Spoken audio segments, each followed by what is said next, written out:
E aí, pessoal, tudo bem com vocês?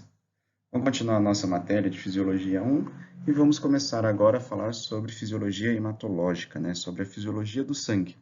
Na nossa última aula, nós encerramos a parte da fisiologia cardiovascular, né? Da fisiologia circulatória, e agora nós vamos ver sobre a fisiologia hematológica, fisiologia do sangue, transporte dos gases, composição do sangue e assim por diante, ok?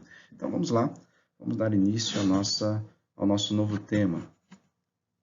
Então, provavelmente, a classificação do sangue, vocês já tiveram isso lá na histologia, com a professora da histologia, né? Então, o sangue ele é classificado como um tecido conjuntivo especializado, certo?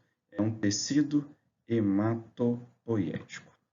Junto, ele contribui para aquela homeostase. Lembra que a homeostase era aquele equilíbrio que a gente tinha comentado nas nossas primeiras aulas de fisiologia, não era isso? Só que eu falei para vocês que eu tinha dois principais sistemas que participavam dessa homeostase, não era isso? Que era o sistema nervoso e o sistema endócrino. Perfeito. Então, o sistema nervoso capta as informações do ambiente e o sistema endócrino libera as substâncias químicas necessárias para manter essa homeostase.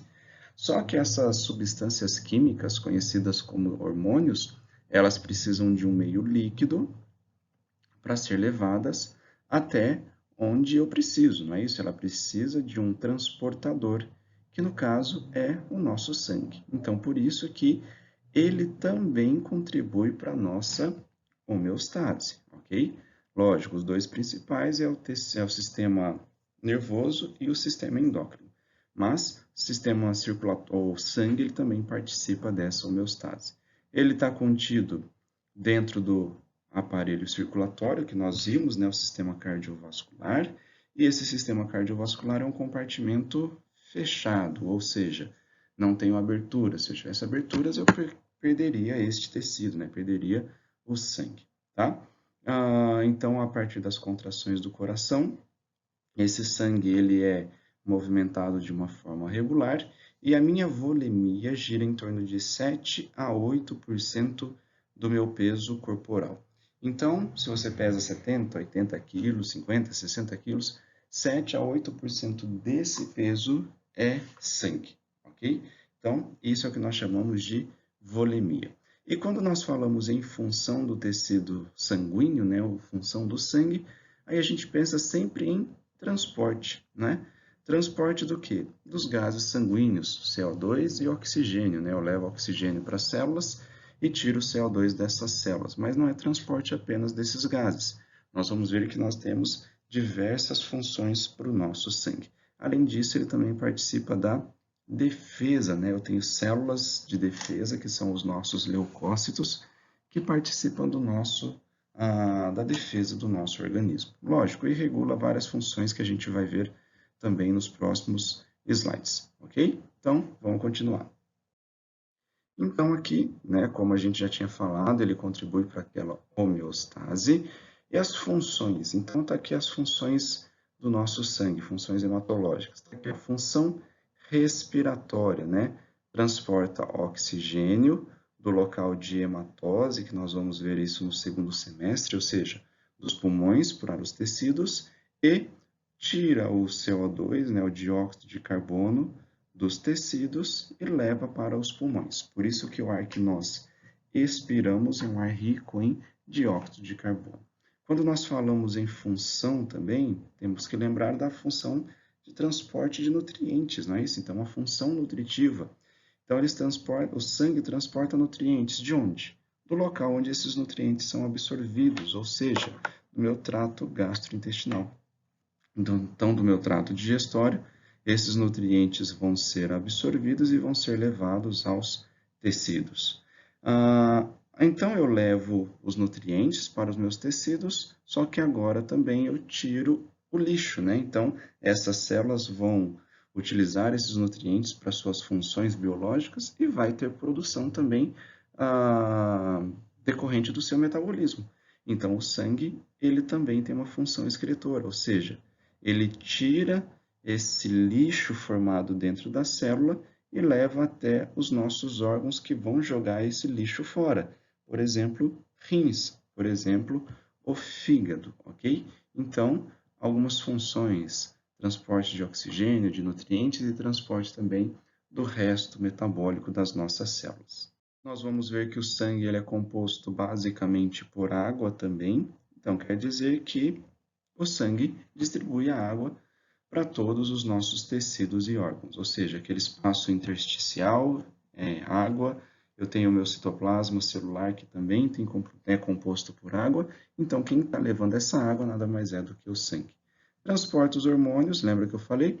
Sistema nervoso capta uma informação, sistema endócrino desencadeia ou elabora a produção de uma determinada substância para uma resposta. Essa substância é o hormônio que precisa ser transportado pelo sangue. Controla a temperatura corporal, então quer dizer que a minha extremidade, a minha mão, ela é quente porque eu tenho sangue circulando nela.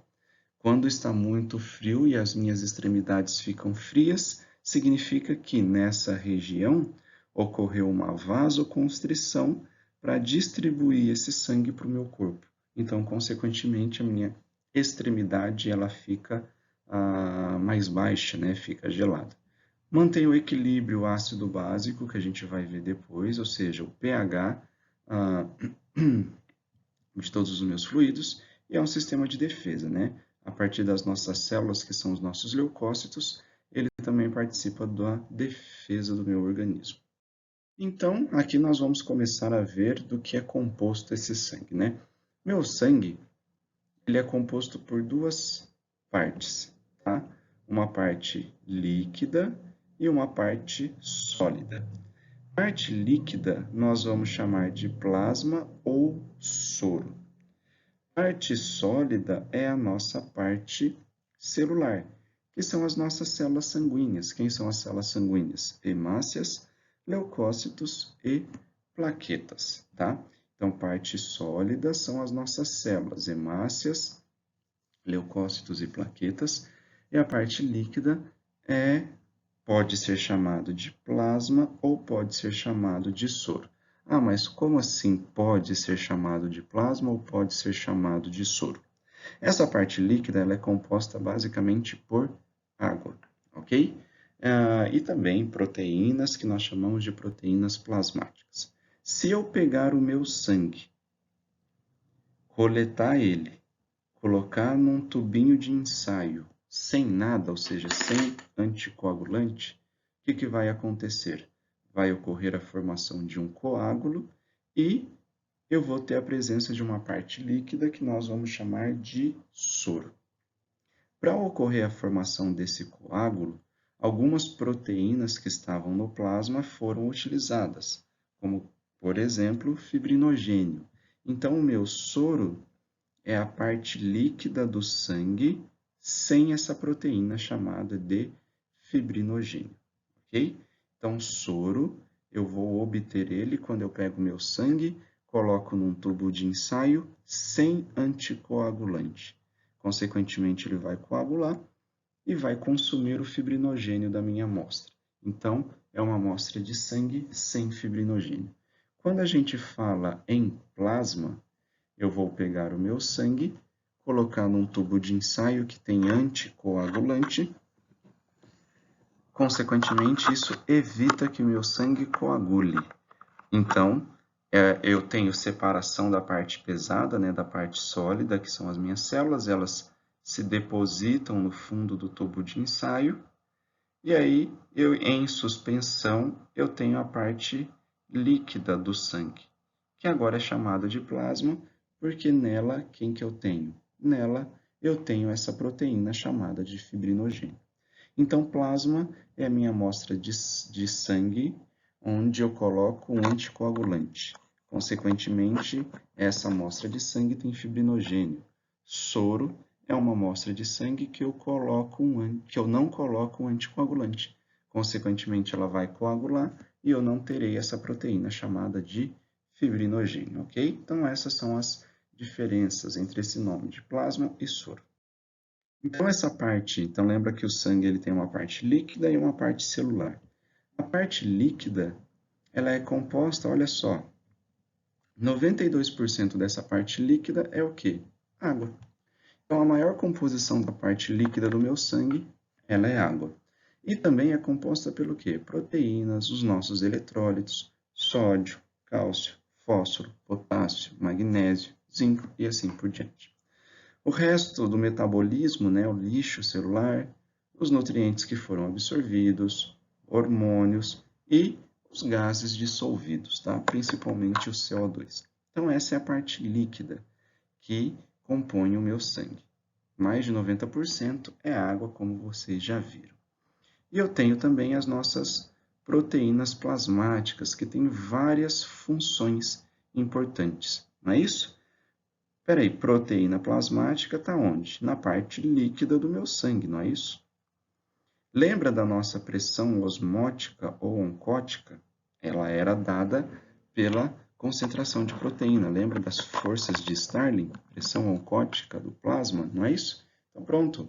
Ela era dada pela concentração de proteína. As nossas imunoglobulinas, elas são proteínas, não é isso? Tem um poder tampão que depois a gente vai explicar isso. E essas proteínas do plasma, como por exemplo a albumina, serve como transportador. Então, são proteínas carreadoras de substâncias. Vamos pensar assim, um determinado hormônio produzido em um local só vai até o outro local porque ela vai pegar uma carona nessa proteína plasmática.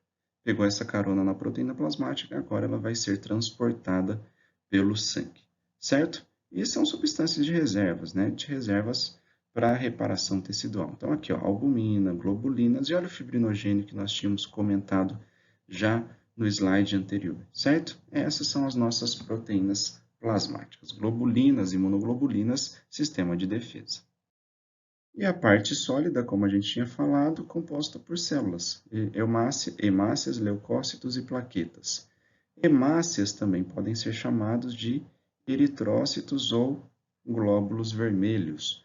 Leucócitos também podem ser chamados de glóbulos brancos. Então, se eu pegar minha amostra de sangue e deixar num tubinho de ensaio em cima da mesa, o que vai acontecer? A parte pesada vai se sedimentar, ou seja, minha parte celular vai se sedimentar. Aqui, leucócitos e hemácias, e as minhas plaquetas, elas ficam localizadas aqui em cima. E a parte líquida do sangue, como eu já havia falado, 92% é composto por água, certo? E além dos outros componentes dessa parte líquida do sangue também, tá? Então, esse esqueminha a gente consegue perceber exatamente isso. Então, agora a gente vai começar a falar sobre as nossas células, né? Sobre a parte sólida do sangue. Então, começando a falar sobre as nossas hemácias ou sobre os nossos eritrócitos, que é a mesma história, tá? Então, tá aqui. São células vermelhas que possuem um formato de disco, tá? Esse formatinho de disco que a gente está vendo nessa imagem aqui embaixo. Um disco com duas concavidades, tá? Uma concavidade de um lado e uma concavidade de outro lado, ok? Então, é o que a gente consegue visualizar nessas imagens, né? Ó, uma concavidade de um lado e outra concavidade do outro lado, certo? Nos mamíferos, ela é uma célula sem núcleo. Então, ela é produzida, a gente vai ver que ela vai ser produzida lá na medula óssea. Ela tem núcleo enquanto ela é produzida, porém, a hora que ela deixa a medula óssea e vai para o sistema circulatório, ela perde o seu núcleo. Então, portanto, ela é anucleada nos mamíferos. Quando a gente fala de aves, por exemplo, aí já é uma célula nucleada, ela já possui núcleo quando presente no sistema circulatório. E a função, como a gente já havia falado, né? Função de transporte de gases. Então, o oxigênio ele vai ser transportado dentro dessa célula chamada de hemácias ou chamada de eritrócitos, ok? Então, agora a gente vai falar um pouquinho sobre a eritropoiese. O que é eritropoiese? Então, éritro, né, de hemácia, de eritrócitos, de células vermelhas. Então, isso é o que a gente chama de, no caso, as nossas hemácias, né? Poiese, formação.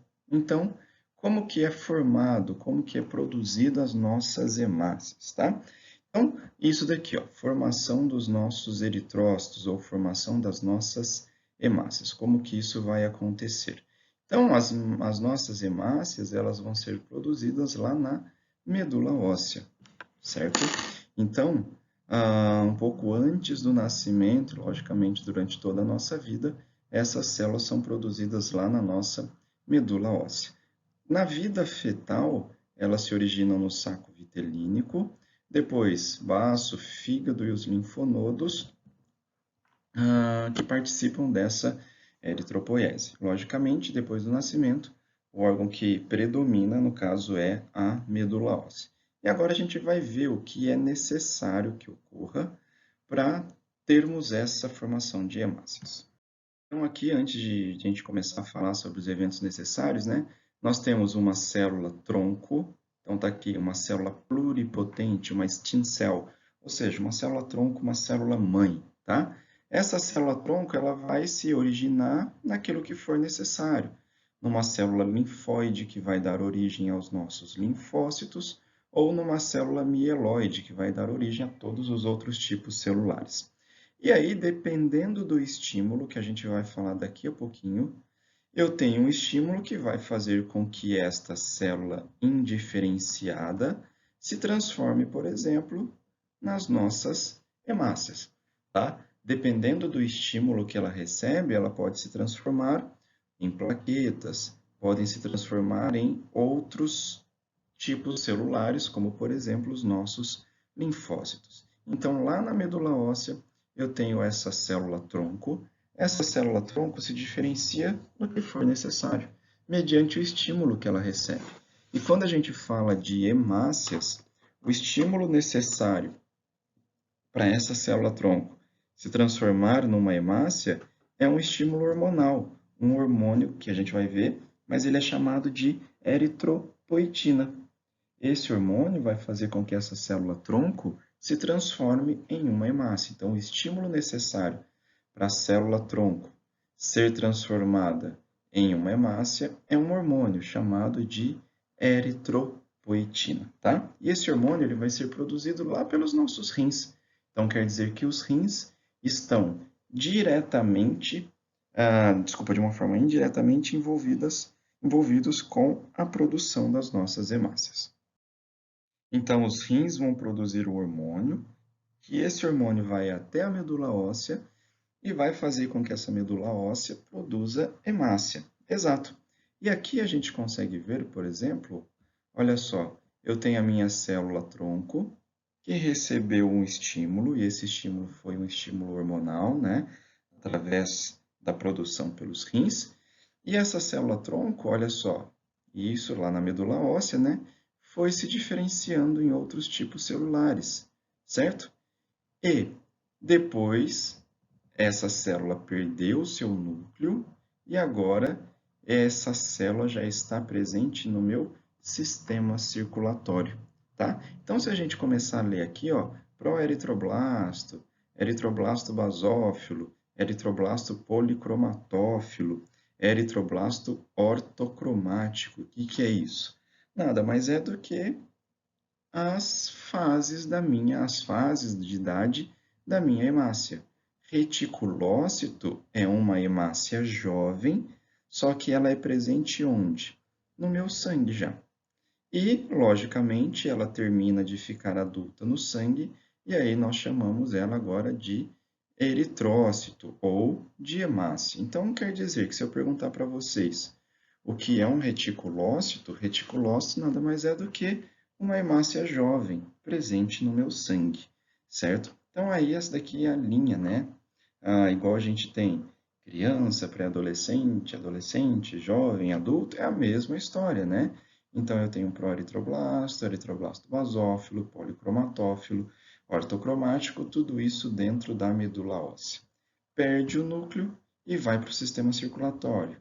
E agora, algumas ainda serão jovens, ou seja, reticulócito, ou elas já podem ser liberadas para o sangue na sua forma adulta, que a gente chama já de eritrócito, ou a gente chama de hemácia. Então, esse mesmo slide mostra basicamente aquilo que a gente conversou lá no slide passado, né? Então, aqui, ó, todo esse quadro vermelho que vocês estão vendo aí do lado esquerdo da tela de vocês é a medula óssea. E aqui já é o meu sistema circulatório. Então, eu tenho aqui em cima uma unidade formadora de colônia, é o que está escrito UFC, né? Uma unidade formadora de colônia eritrocitária, tá? Que através de um estímulo, que esse estímulo é a nossa eritropoetina, vai transformar essa unidade formadora de colônia, olha só, proeritroblasto, eritroblasto basófilo, policromático e o eritroblasto normocromático. Isso dura em torno de 4 dias. Então, depois da estimulação pela eritropoetina, a minha medula óssea já começa a produzir essas células, né? Em 4 dias, ela vai perder o núcleo e vai para o meu sistema circulatório. No sistema circulatório, eu ainda tenho um pouco de células jovens e depois agora essas células já são células adultas, tá? Então quer dizer que desde a ação deste hormônio chamado de eritropoetina até uma hemácia jovem, isso dura 7 dias. Então, se eu começo a perder sangue hoje, tenho uma hemorragia, eu vou ter resposta da minha medula óssea depois de 5 a 7 dias. Então vamos pensar, eu doei sangue hoje, tirei uma quantidade de hemácias do meu corpo. Daqui 5 dias eu vou ter uma resposta considerável pela minha medula óssea, certo? E o interessante para nós entendermos aqui também, ó, que aqui eu tenho uma célula grande, essa célula possui núcleo. Aqui eu ainda tenho uma célula grande, essa célula tem núcleo. E aí essa célula ela vai se diminuindo, né? Ela vai diminuindo de tamanho, ainda tem núcleo, perdeu o núcleo, foi para o sistema circulatório e agora eu tenho as minhas células. Então, tudo começou com uma célula grandona, né? Lá na medula óssea, até ser transformada numa hemácia lá no meu sangue periférico, né? Lá no meu sistema circulatório. E aí, a função das minhas hemácias é transportar, no caso, o oxigênio. Então, agora sim, listando os fatores necessários para essa eritropoiese, né? Éritro de eritrócitos, de hemácias, poiese de formação, tá? Eu preciso desse hormônio chamado de eritropoetina, tá? A eritropoetina é produzida em uma pequena porcentagem pelo fígado, só que quase sua totalidade pelos rins. Então, os rins, quando começarem a ter uma deficiência de oxigênio, lembra que eu falei para vocês? Quem transporta oxigênio nada mais é do que as nossas hemácias. Então, se eu tenho deficiência ou uma diminuição de oxigenação das minhas células, significa que está faltando alguém que transporta, né? Que no caso são as hemácias. Lógico, não significa só isso. Mas, se tenho pouco oxigênio chegando nos meus tecidos, o que o meu tecido vai pensar? Espera aí, se eu aumentar a quantidade de transportador de oxigênio, vai chegar mais oxigênio para mim. Então, vamos produzir mais hemácias. Aí o meu rim aumenta a produção de eritropoetina, essa eritropoetina vai até a medula óssea e a medula óssea começa a produzir as hemácias, né? Que é aquilo que a gente já tinha falado anteriormente. Então, vamos pensar também de uma forma clínica. Se meu paciente não tem os rins funcionais, ou seja, se ele é insuficiente renal, significa que esse órgão não funciona mais, né? Então, a parte de filtração sanguínea não acontece, mas também significa que ele também não produz eritropoetina. Se não produz eritropoetina, eu não tenho estimulação da medula óssea a produzir as nossas hemácias, certo? Esse pensamento é o que a gente tem que ter em mente, tá? A fisiologia explica todo o funcionamento do nosso organismo, né? E a patologia, qualquer patologia, vai mostrar o que de errado aconteceu. E aí eu consigo raciocinar em cima disso, tá? Então, o rim produz eritropoetina.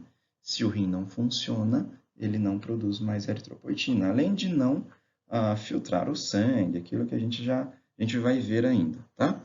Então, consequentemente, não produzindo eritropoetina, não tenho estimulação da medula óssea e minha medula óssea deixa de produzir as nossas hemácias, ok?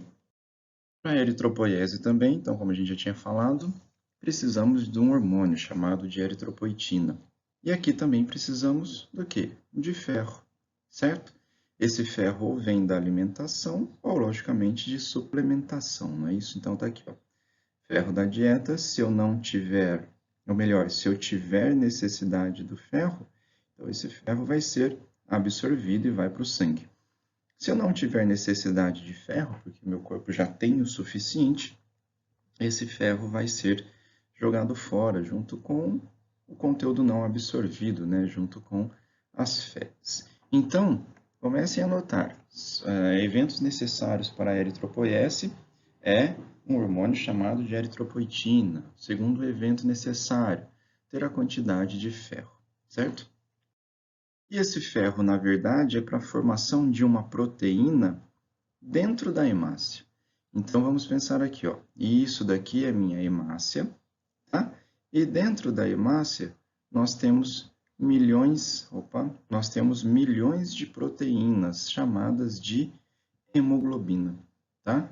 E eu vou mostrar daqui a pouquinho do que é formada essa hemoglobina. Então, é como se esses pontinhos dentro dessa célula fosse a nossa hemoglobina. Eu preciso de 21 miligramas por quilo de ferro para sintetizar essas hemoglobinas. Fonte de ferro para o nosso corpo está aqui, a alimentação. Só que da alimentação é uma fonte secundária, não é a nossa fonte principal, certo? A minha fonte principal de ferro, ela vem da destruição de hemácias velhas.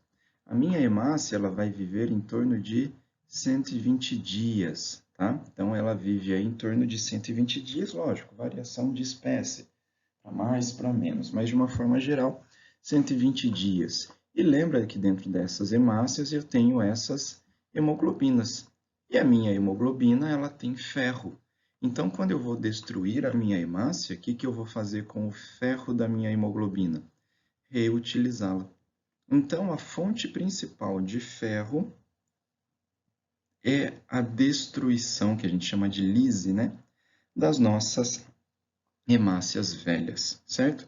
E eu tenho também uma proteína que transporta o ferro até aquele precursor da minha hemácia, né, que é chamado de transferrina. Então, transferrina de transportador de ferro.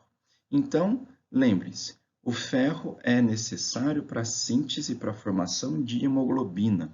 Hemoglobina é uma proteína que está dentro das nossas hemácias, certo? Então,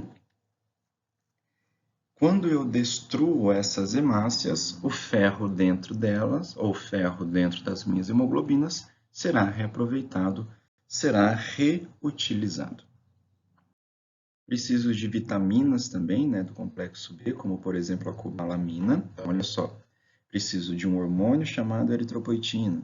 Preciso de ferro para a síntese das nossas hemoglobinas, que estão dentro das hemácias. Preciso de vitaminas do complexo B, como por exemplo a B12 e cobalamina, para ajudar no processo de maturação dessas hemácias. Então, não adianta eu ter estímulo, sendo que essas hemácias não têm o seu processo de maturação. De onde que vem esse complexo vitamínico B, né? Através de alimentos de origem animal ou até de suplementação vitamínica também, lógico, certo? E essa vitamina B é transportada no sangue através da transcobalamina, tipo 1 e tipo 2, certo? E o cobalto, logicamente, é essencial para a formação dessa cobalamina lá nos ruminantes, né? Naqueles animais que têm a nutrição proveniente que são herbívoros, no caso. Então, eu preciso de eritropoetina, eu preciso de ferro, preciso de cobalamina, né? Preciso de ácido fólico, preciso de vitaminas do complexo B e do complexo C, para quê? Para promover a divisão celular e a síntese do DNA. Preciso da minha tireoide funcionando normalmente e preciso dos minerais. Olha só o nosso ferro, por exemplo, para a formação de hemoglobina. Não só ferro, mas como cobre e cobalto. Então, esses são os fatores necessários para a nossa eritropoiese. Por exemplo, se eu tiver deficiência de ferro, eu fico anêmico. Se a minha tireoide não funciona normalmente, eu fico anêmico, ou seja, não tenho produção de hemácias. Se eu tenho deficiência de qualquer vitamina, eu também tenho deficiência na produção e maturação dessas hemácias. Então, notem que são vários eventos envolvidos na formação das nossas hemácias. E aqui, né, como a gente tinha falado, dentro das nossas hemácias, nós temos as nossas hemoglobinas. Tá? Hemoglobina, que é? Nada mais é do que uma proteína, formada por 4, está escrito errado aqui, tá, galera? 4 cadeias de peptídeos, né, chamados de cadeias globínicas, e 4 anéis porfirínicos, que são chamados de grupos M. Tá? Então, vamos lá de novo. Minha hemoglobina é formada por 4 cadeias de proteínas, né? São chamadas de cadeias globínicas, e 4 anéis, ou 4 grupos M. Por isso que é chamado de hemoglobina, né? Então, se a gente observar nesse desenho aqui embaixo, ó, e isso daqui, esses envolvidinhos, enovelados aqui, ó, tudo isso são as nossas cadeias globínicas. Então, aqui uma cadeia globínica, aqui outra cadeia globínica, logo aqui embaixo, ó, outra cadeia globínica, e logo aqui mais para baixo também, uma outra cadeia globínica, tá? Isso é formado por proteínas, né? Cada cadeia tem nome, cadeia alfa 1, alfa 2, beta 1, beta 2, mas enfim, isso daí não é importante para a gente. E nós temos também os nossos grupos M's, tá? Grupos M são esses anéisinhos aqui, ó, esses grupinhos aqui. Tá? Então, ó, 1, 2, 3, 4. Então, pronto. Nossos grupos M's, tá? E nesse grupo M, o que eu tenho? O ferro. E é nesse ferro, ferroso no caso, que o oxigênio vai se ligar, tá? Então, tudo isso daqui é uma hemoglobina. Cada hemoglobina tem 4 cadeias globínicas e 4 grupos M's, tá? E é nesses grupos M's que o ferro vai se ligar, que eu tenho o ferro, desculpa, e o oxigênio vai se ligar nesse ferro e ser transportado. Agora, imaginem dentro de uma hemácia, eu tenho milhões e milhões de hemoglobinas, e cada uma hemoglobina transporta 4 oxigênio, certo? Então, só para entendermos. E aí já vamos começar a raciocinar o tema da nossa próxima aula também. Quando a nossa hemácia é destruída, eu não vou perder proteínas. Então, eu pego essas cadeias globínicas e armazeno essas proteínas. Eu pego o ferro que eu tenho dentro da minha hemácia e reutilizo para formar novas hemoglobinas, não é isso? Então, a gente já começa a pensar nesse sentido, tá? Então, isso é a nossa hemoglobina. Então, tá aqui, né, de uma maneira um pouco mais detalhada, as nossas cadeias globínicas, formada por aproximadamente 140 aminoácidos, né? Os aminoácidos são os precursores de proteínas, certo? Então, tá aqui, ó, 2 cadeias alfa e 2 cadeias betas. O nosso grupo M tem um átomo de ferro no seu centro, certo? E esse ferro que é o responsável pela qual o nosso oxigênio vai se ligar e vai ser transportado, tá? Então, tá aqui, né? O nosso sangue ele é avermelhado por causa da nossa hemoglobina. Então, a hemoglobina é uma composição da hemácia, né? Essa porção pigmentada da minha hemácia. Onde que é formada a hemoglobina? Lá naquele eritroblasto na medula óssea. Então, lembra quando eu tinha colocado aquelas fases do desenvolvimento da hemácia? Então, lá naquela fase, que é o eritroblasto, eu tenho a síntese dessa hemoglobina, né? Então, o grupo M é sintetizado na mitocôndria desse eritroblasto, tá? Então, grupo M, mitocôndria do eritroblasto. O ferro, né, vai se ligar à protoporfirina e a porção proteica, não é? No caso, a nossa globina, tem origem no ribossomo do eritroblasto, certo? Então, um é produzido no ribossomo e o outro é produzido lá na mitocôndria. Depois eles vão se ligar e vão dar origem à nossa hemoglobina, tá? Daqui a pouquinho vai ter um desenho para dar uma mostrada nisso para vocês. Então tá aqui, né? Nossa hemoglobina começa lá no eritroblasto basofílico ou basófilo e termina lá nos reticulócitos. Então, se tem dúvida do que é esse eritroblasto basófilo e reticulócito, voltem alguns slides, né? Voltem alguns minutinhos anteriores e deem uma olhadinha nisso que nós já começamos, tá? O reticulócito, que depois do reticulócito nós já temos as hemácias, né?